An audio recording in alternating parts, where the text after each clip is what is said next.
First we had Generation X, then we had Generation Y, and today we have what I call Generation Lost. Now, the reason we have such a lost generation today, I believe, goes back to the point that the whole purpose of institutional academia or institutional education is to actually strip away critical thinking skills, strip away creativity and individuality from young adults, so they become very obedient, unthinking adults when they graduate from college or even when they graduate from advanced degrees, so that they don't question the authority and power. Now, I've covered this subject before, but I want to cover it a little bit more in depth today. Now, as always seems to be the case, you will also see how bankers are directly linked to this deliberate dumbing down process of America. So we will start in 1902 with the foundation of the General Education Board, which was incorporated by an act of Congress back then. So you see the political involvement as well. And the General Education Board was funded by John D. Rockefeller, took a lot of the principles of communist Russia, in which they found schools produced very, very obedient children to the official Communist Party line.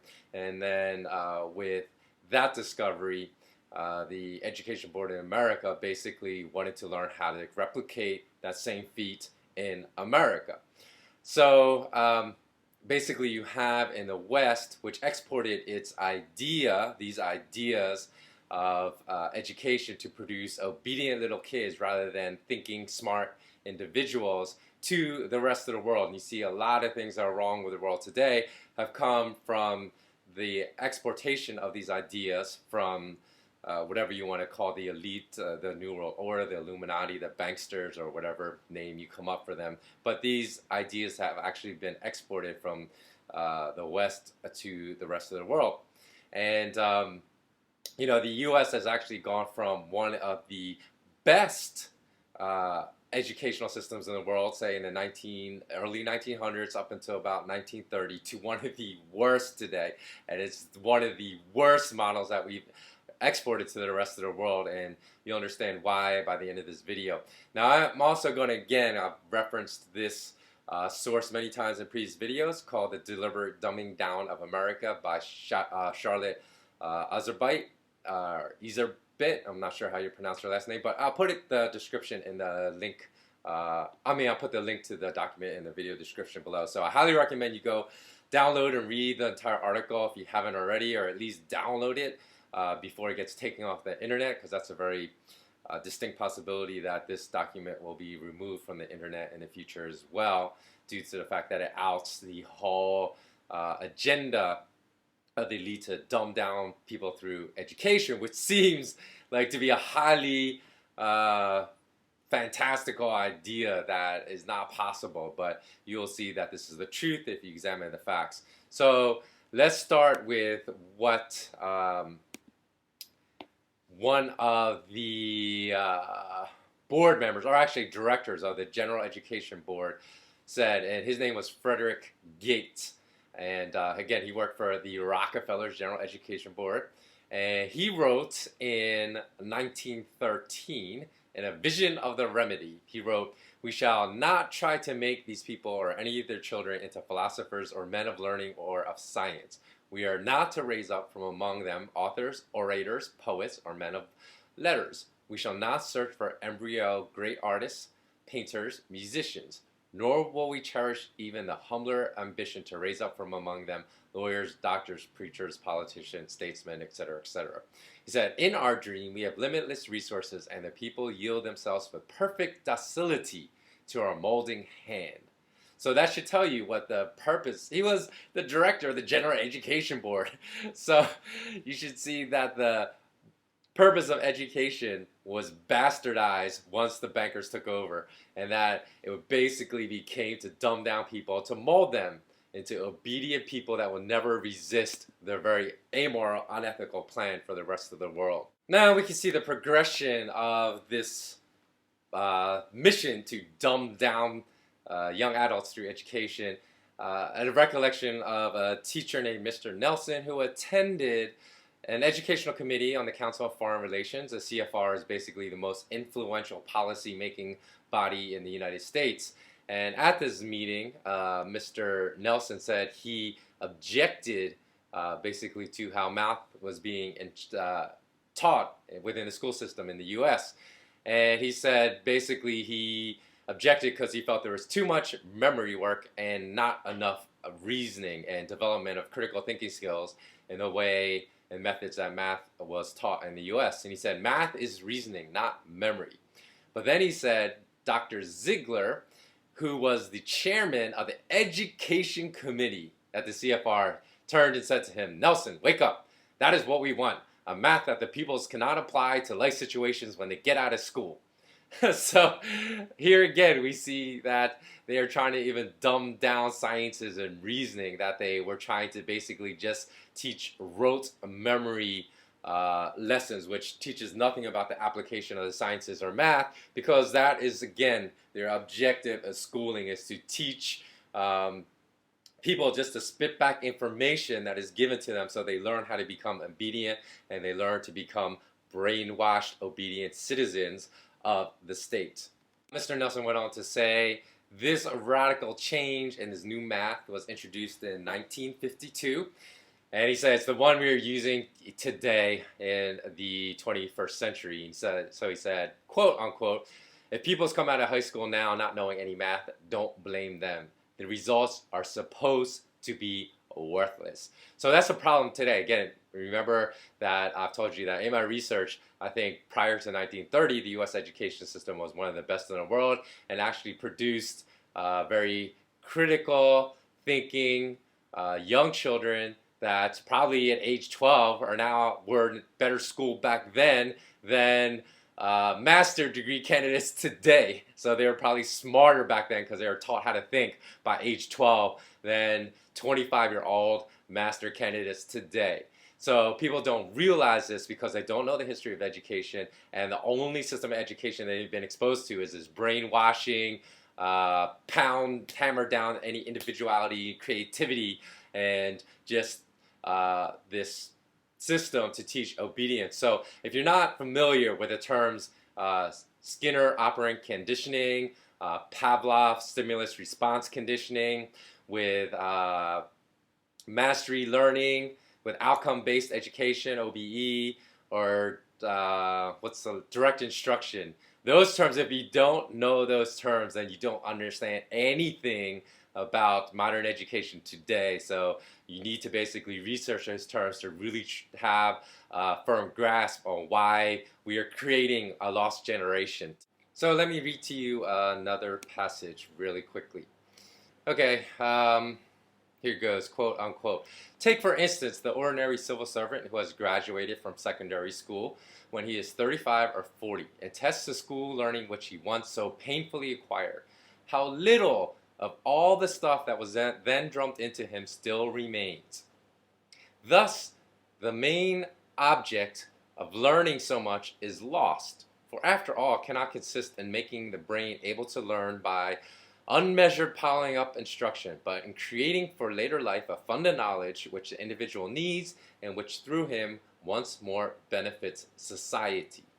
Now, think about that quote for a second and how familiar that sounds to the Western model education, right? We go through school with all these ideas just crammed into our brains for rote memorization, and yet when we graduate, if we were given the same exam, say, that we took as, in our finals week, either in high school or college, we probably flunked them all right now, having retained very little of that information. So what was the purpose of this, of our whole educational process, if we're crammed with all this information into our brains that we just forget a few years later? And actually, testing has shown that we forget all this information just a couple weeks later, that we're just cramming this information with these all-night sessions and then totally forget this information. So does that really make us any smarter? So if you realize this, and the point is that quote which I gave you, which basically describes the very essence of our educational system today, it actually comes from Hitler's Mein Kampf. So you see that there are a lot of Marxist principles. If you know the history of Western education, you will see that they actually very much admired the Russian communist system as well, because they remarked at how obedient all these young adults that communist Russia during the Cold War produced, and they wanted to replicate this system in the West, knowing like how does Russia produce all these uniform kids that don't question authority, that are just such perfectly obedient little cookie cutter kids. And so that's what they wanted to reproduce in the West. Now, this shouldn't come as a surprise that the education system that's used worldwide took a lot of principles that they stole from the communist system, because if we look at our monetary system, as I've taught you before, which people don't understand, who falsely believe that they're living in free countries, of free societies, that central banking, the centralized and monopolized control of all monetary supply in a country is a basic principle, one of the basic planks of communism. So there's a lot of basic planks of communism that run through banking, and because the bankers control the education system, it thus makes sense that you'd also find them within the educational system as well. So what would the purpose of education be if it's not to produce critical thinkers or well-learned young men and women? It is, of course, socialization. It's the socialization process. So that is why, when we have primary and secondary schooling, we have classes like gym, which there's really no reason for it if you think about it, because, when I was in high school, and I'm sure it's the same today, schools get out 3 p.m. So there's plenty of time. You have hours and hours and hours for physical activity. The fact that obesity is a problem in the United States does not mean you need physical education. If in your schooling hours, the schooling was really for the purposes of enlightenment, the purposes of turning young men and women into philosophers with sharp critical thinking skills. You do not need gym. That's why when you graduate to the collegiate level, no one is going to pay, say at Harvard, you have to pay $5,000 per credit unit. No one's going to pay $5,000 for gym. That's why there's no gym in college. Because you have plenty of time to get your physical exercise on your own. You should be doing that outside of schooling. But since schooling is all about socialization and producing obedience, that's why you have classes like gym at a young age. Because that teaches the alpha males and the beta males to basically take their cues. And again, it's a process of socialization and learning your place in society. And that's what it's there for. So if you look at this is none of these are my opinions. It's been very, very, very well documented. So, if you think it's crazy that the West basically incorporated elements of communist Russian education, and that became the whole model for making kids obedient and producing this generation lost, that I call it today. Just the facts are out there. Go ahead, look at 1985. Go Google the U.S.-Soviet Education Agreement, which was signed by President Reagan and President Gorbachev at the time. Look at the Carnegie Soviet Education Agreement. So you will see how the elements of communist schooling was brought into Western education to basically mold. Remember, as the Rockefeller Education General Education Board said, to mold all young men and women with, they said they're basically instruments of docility to be molded. So how do you get this docility? You implement the communist model of education, and that's how it's accomplished. Now, the last element to produce the dumbing down of America has been through the deliberate drugging of young, actually, it's just young children. I was going to say young men and women, but they're not even of that age, because we're talking about elementary kids that are even drugged today with powerful psychotropic drugs, which is just ludicrous. So 2 books, and again, I'll put it in the description. I'll put the links to these books in the description below the video if you're watching this on YouTube. One that I recommend by Robert Whitaker is called Anatomy of an Epidemic, Magic Bullets, Psychiatric Drugs, and the Astonishing Rise of Mental Illness in America.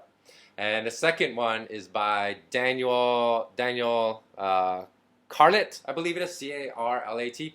And the book is called Unhinged, The Trouble with Psychiatry, A Doctor's Revelations About a Profession in Crisis. And basically, both these books talk about a willingness to drug children today as as the basic cure for what's called ADHD, or anti-deficit hyperactive disorder. I believe that's what it stands for, or if it's not the exact words, it's pretty close to it. So when I was in school, it would just be called hyperactivity, and I remember there was one kid in my entire school that was diagnosed with hyperactivity, and no, he was not given drugs to solve that. But I think today, if we had the same psychiatrists and doctors and the same big pharma pushing their drugs onto kids, and the same evil bankers like the Rockefellers and the Rothschilds in charge of our education systems today through their basic education boards, then you would have probably half the kids in my school on Ritalin when they're like age 8 to 12. They'd probably all be prescribed and being drugged up today on Ritalin. That's part of the dumbing down process to do, is an introduction of these powerful psychotropic drugs as the cure for hyperactivity, which a lot of times is just a disinterest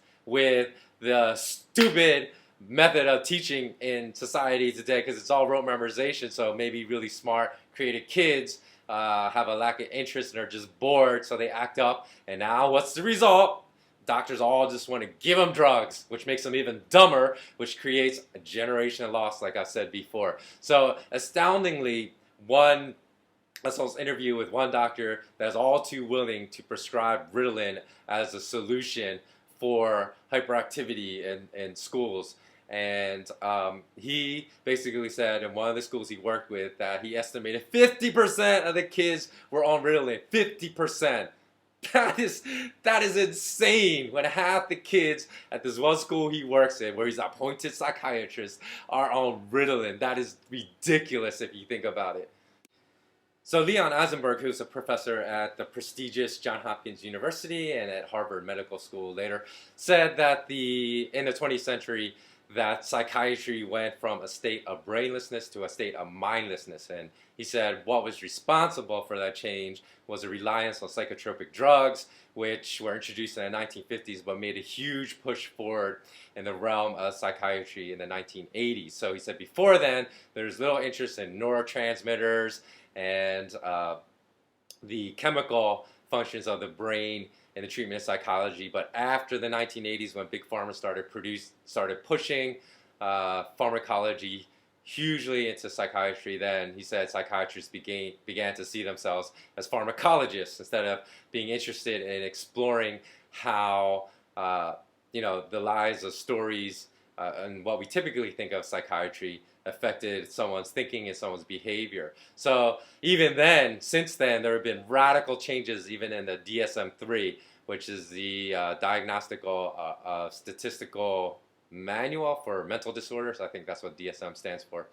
And in any ways, it's the Bible of the psychiatry profession, in which symptoms are spelled out, which lead then to diagnoses of certain conditions. Now, bipolar disorder has been a condition that's exploded in America. So either something's going on where people are having more mental disorders, or there's being a misdiagnosing of mental disorders. I happen to think it's the latter, because now you even have like a junior bipolar disorder, which is crazy, because like if it doesn't fit the what used to be required to have bipolar disorder, now DSM-3's come up with a junior bipolar disorder, so they can medicate. Again, I think there's a push to medicate every single psychiatric problem. So that is also what is producing this lost generation. I highly recommend reading those two books if you want to understand this push of society to just medicate and drug down, which makes everyone stupid.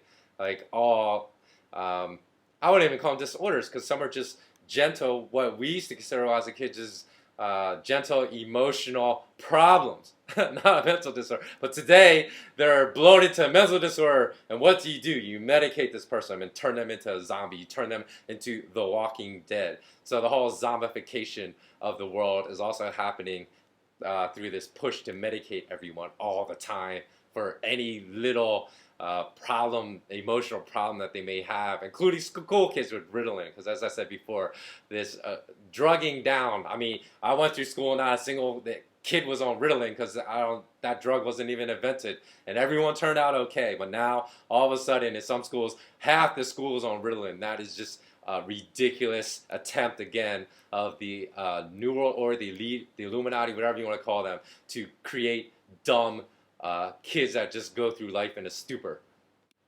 So for all you practicing psychiatrists out there, you should know that the DSM-3, as you all know, which is considered the diagnostic manual, the Bible of psychiatry, was basically formed haphazardly. So one of the main writers of the DSM-3, this guy named Spitzer, I'll tell you what he said. He basically said that he quote unquote picked everybody that he was comfortable with to serve with him on the 15-member task force, and that he said in a 1989 interview, I could just get my way by sweet talking and whatnot. So other people in the profession have highly criticized the DSM-3.